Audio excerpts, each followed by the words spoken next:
પાટણ જિલ્લાના નર્મદા અને સુજલામ સુફલામ પાણી પુરવઠા યોજના હેઠળ જૂના માકા ગામ નજીક મુખ્ય કેનાલ અને પેટા કેનાલના માધ્યમથી ખેડૂતોને સિંચાઈ માટે પાણી આપવામાં આવે છે, પરંતુ જે ગામો આ સેન્ટ્રલ લાઇનમાં હતા, જેમ કે મોટા જોરાવરપુરા, એકલવા, કુંભાણા અને નાના જોરાવરપુરા, ત્યાંના ખેડૂતોને સિંચાઈ માટે પૂરતું પાણી આપવાનું બંધ કરી દેવામાં આવ્યું છે। પાણીની સપ્લાય બંધ થતાં ખેડૂતો અનુકૂળ પાક માટે મીણ તૈયાર કરી શકતા નથી।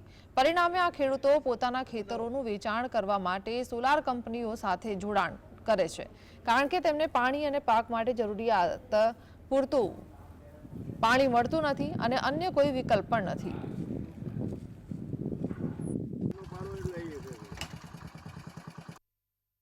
કામ માટે થઈ અને અમારે લાઈન તોડી નોશી જે આ કેનાલનું આવતું પાણી કૂવાનું બરાબર।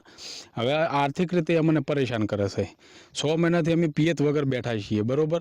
આ રોમમોલ જે આવ્યું એ અમારે લેવાનું હોય છે અને કોઈ તાર ફેન્સિંગ કે કશું આર્યા કરતા કેનાલની જે નર્મદાની લાઈન નાખેલ છે ને એ લાઈનને પ્લાન્ટવાળાએ આખી તોડી નાખી છે, એટલે અમારે ક્યાંય કૂવામાં પાણી આવતું સમસ્યા શું થઈ છે? સમસ્યા સાહેબ એ છે કે નાના જોડાપરાના આવી વટકી છે અને આ સોલર આવી ત્યારથી ઝઘડો કરીને હું કંટાળી ગયો છું, તો મારે પાણી બંધ કરી દીધું છે હચોડા સોલરવાળાએ।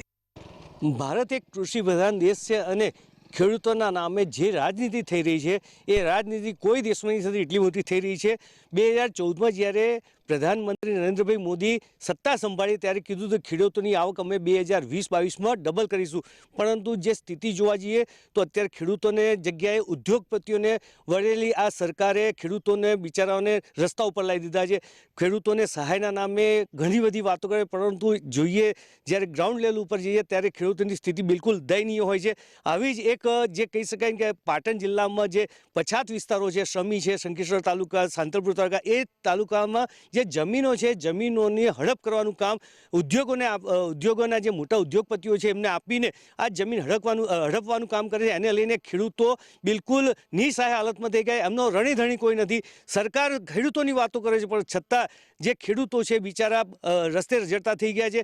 આ જે નાના જોરાવપુરા જ્યાં જીએસટીની ટીમ ઊભી છે એ નાના જોરાવપુરા ગામે જે સોલાર પ્લાન્ટ મૂકવામાં આવ્યો છે, પરંતુ હેરાન એ રીતે કરવામાં આવી રહ્યા છે સરકારના અધિકારીઓ છેક ઉપરથી નીચે કે જે આ વિસ્તારની લગભગ 25 જેટલા વીઘે જમીન છે એ જમીનમાં પાણી આપવાનું બંધ કર્યું। એને લઈને આ વર્ષનો જે પાક હતો રવિ પાક, એ ઉનાળો અને રવિ પાક હતો એ બિલકુલ નિષ્ફળ ગયો છે। ખેડૂતોને અત્યારે હાલ ખાવાના ફાંફા પડી ગયા એવી સ્થિતિ નિર્માણ થઈ છે। જો પાણી બંધ કરે એટલે કંટાળીને છેવટે ખેડૂતો એની જમીન જે તેને ઓછા ભાવે આપી દે, એનો આવો એક આ બિલકુલ કહી શકાય એવું ષડયંત્ર અથવા તો પાપ થઈ રહ્યું છે, જે ખરેખર સંવેદનશીલ સરકાર વાત કરે છે। ભૂપેન્દ્રભાઈ પટેલ એક સંવેદનશીલ વ્યક્તિ છે, ત્યારે એમના થકી જે એમના કર્મચારીઓ અરે જે આગેવાનો છે એમના આ વિસ્તારની સમસ્યાનો ઉકેલ લાવવો જોઈએ। નહીંતર જમીન નહીં હોય ત્યારે આપણું ભવિષ્યની પેઢી ખાશે શું? અલ્કેશ પંડ્યા।